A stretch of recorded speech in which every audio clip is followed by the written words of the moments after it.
साथ रहा, चूँकि मेरे पति श्री राजेश जी वर्मा आप जानते ही हैं, बहुत सारे नाटकों के साथ बैकग्राउंड करते करते हम लोग पूरी रात ये समझने में बिता देते थे कि इसमें किस प्रकार का वाद्य यंत्र लगाएंगे कि जो आर्टिस्ट कह रहा है वो पूरी बात निकल करके सामने आएगी। अभी मैं जैसे ही मैंने अंदर यहाँ कदम रखा, सबसे पहली जो एक लाइन मेरे कान में गई कि संवाद ही संगीत है। निश्चित रूप से किसी भी प्रकार के कक्ष में हम जाएंगे, हमें यही समझ में आता है कि संवाद में ही संगीत है। हम यदि व्याकरण की बात अभी एक तरफ करें, जैसा गौतम सर ने कहा, हम लोग बहुत दिन से नाट्य शास्त्र पढ़ते आए हैं, परंतु आपके बाद से जब हम कुछ सीखते हैं पुनः सोच में पड़ जाते हैं, यहाँ तो दृष्टि ही नहीं गई, इस तरीके से तो हमने सोचा ही नहीं, फिर उसमें उलझ जाते हैं। फिर लगता है कि हम एक बार वापस आकर के एक सरल भाषा के साथ में हम अपने संगीत को समझें, और जिस भाषा में हमको ज़्यादा समझ में आता है हम ऐसे ही स्वर संयोजन कर कार्य को गति दें। तो परंपरा और प्रयोग के बीच में सामंजस्य होता आया है, आगे भी होगा, तभी हम अपनी विकास की गति को पूरे तरीके से सहेज पाएंगे। तो इसलिए बहुत बहुत मैं प्रणाम निवेदित करती हूँ गौतम सर को। आपसे मैंने अभी बहुत कुछ सीखा है इसके पहले वाले सत्र में सुन करके, क्योंकि हम देखते हैं संसार की सारी सृष्टि ब्रह्म के आनंद की अभिव्यक्ति है, और आनंद की विशेषता ही अभिव्यक्ति में है। अनुभूति रस है और रस आनंदमयी चेतना है, सत्य है, शिव है, सुंदर है।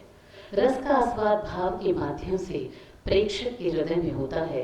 रस के द्वारा ही भाव सच्चिदानंद तक पहुंचते हैं, और यही जुड़ता है अभिनय और संगीत, एक दूसरे से, एक दूसरे में और एक दूसरे के प्रति पूरक हो जाता है।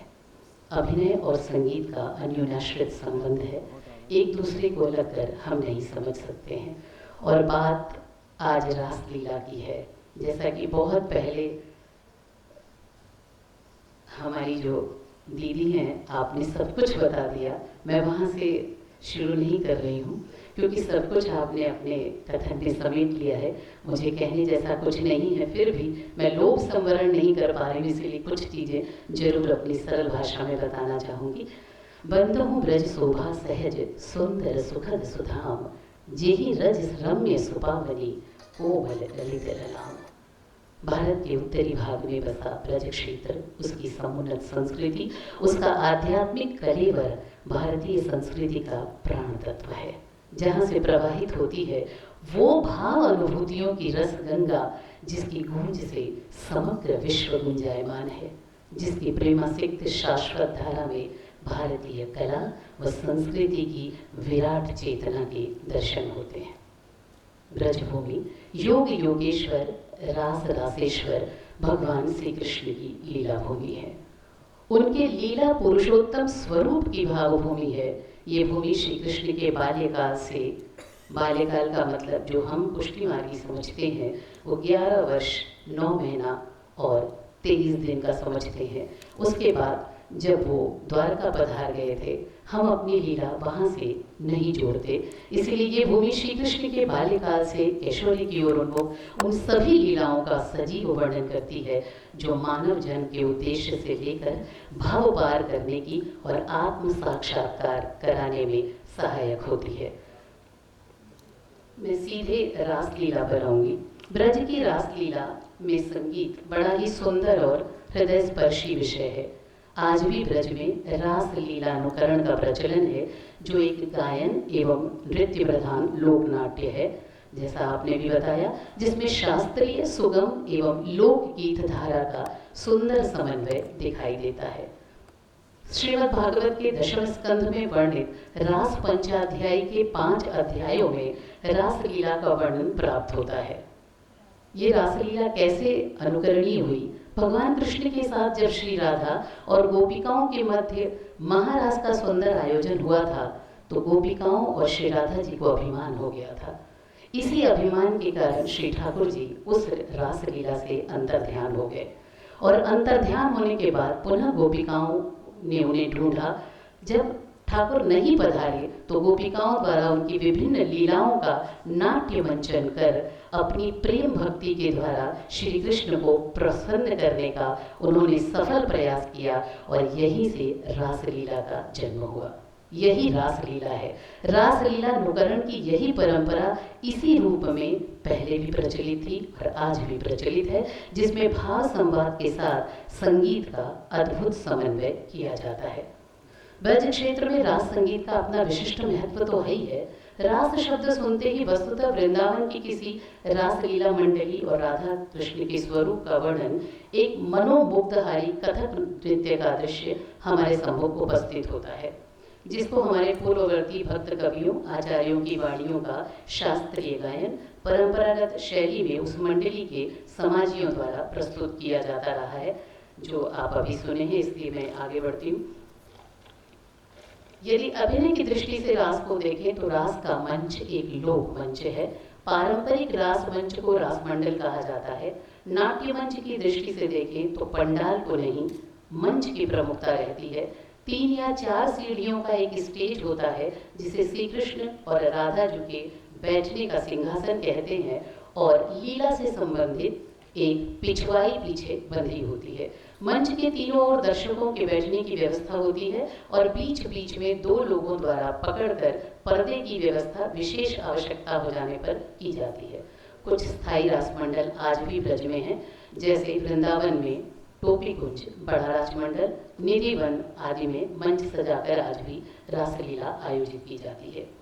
श्री कृष्ण राधा सखियां, सखी के अतिरिक्त अन्य पात्र भी लीला के अनुसार मंडली सदस्यों द्वारा अभिनीत किए जाते हैं, और प्राचीन समय में ये ब्राह्मणों का होना इसमें अनिवार्य था, परंतु आज कुछ जगह पर इसमें भी थोड़ा सा ले लिया गया है ये सहजता कि ब्राह्मण यदि नहीं है तो वो अन्य भी लोगों को ले लेते हैं। क्योंकि मैं बनारस की रामलीला से भी संबंधित हूँ, चित्रकूट की रामलीला हमारे परिवार की है, इसीलिए मैं ये जानती हूँ कि बहुत ब्राह्मण परिवार के बच्चे उतना समय उतना लंबा नहीं दे पाते, तो वहाँ भी आज ये खोजा जाता है कि किस प्रकार से ये हो। ये हमारे लिए अत्यंत दुख का विषय है, लेकिन ब्राह्मण परिवार द्वारा ही इसे वंचित किया जाता रहा है।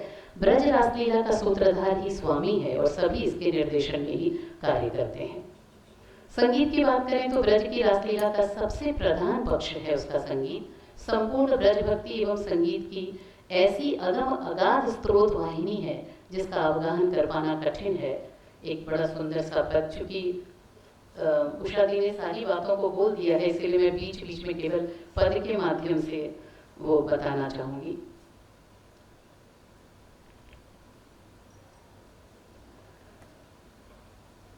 माई मेरो मन मोयो सावरे सो घर अंगना ना सुहाए रे।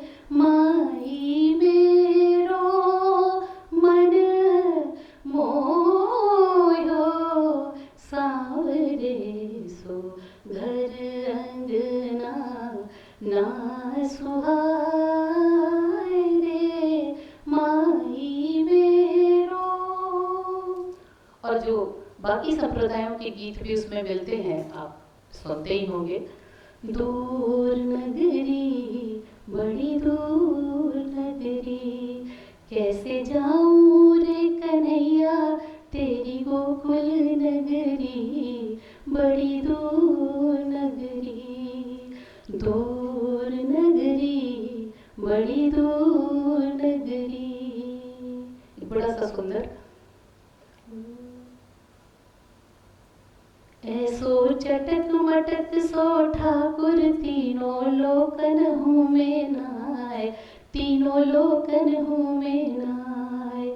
3 ठोर से टेढ़ो दिखे, 3 ठोर से टेढ़ो दिखे, गति किसी चल गत ये सींचे, टेढ़े नैन चलावे तीखे, टेढ़े नैन चलावे तीखे। सब देवन को देव तो ये ब्रज में घेरे गाय, ऐसो चटक मटक सो ठाकुर तीनों लोक में को नाय, इस तरीके से छोटे छोटे पदों को वो लेकर के और अपनी जो है नृत्य को आगे मंचित करते हैं। ब्रज की रासलीला में संगीत का पूर्ण अवलोकन यदि हम करें तो बिना पुष्टि मार्गी हवेली संगीत वैष्णव संप्रदाय को समझे हम नहीं समझ सकते, क्योंकि इस परंपरा में ब्रज को ही नहीं संपूर्ण संगीत जगत में ही अपना अतुलनीय योगदान दिया है। ये परंपरा भारतीय दार्शनिक विचारधारा पुष्टि मार्ग अथवा वल्लभ संप्रदाय से संबद्ध है।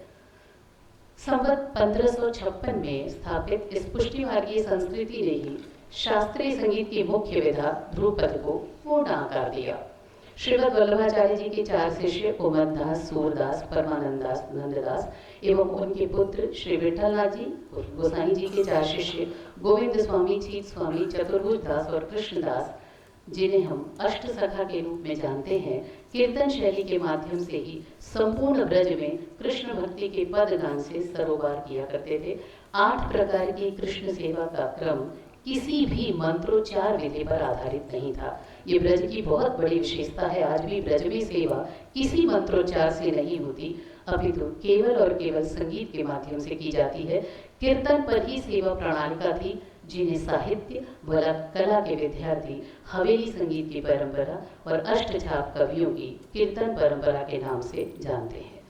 200 से ज़्यादा रागों की नियोजना के साथ लगभग 20 से भी ज़्यादा तालों का उस समय प्रचार प्रसार था और वैष्णव धर्म के 5 संप्रदाय ब्रज में इस रासलीला में रहते थे। निम्बार, गौड़ी वल्लभ संप्रदाय, हरिदासी संप्रदाय और राधा वल्लभ संप्रदाय, जैसा आपने भी अभी बताया।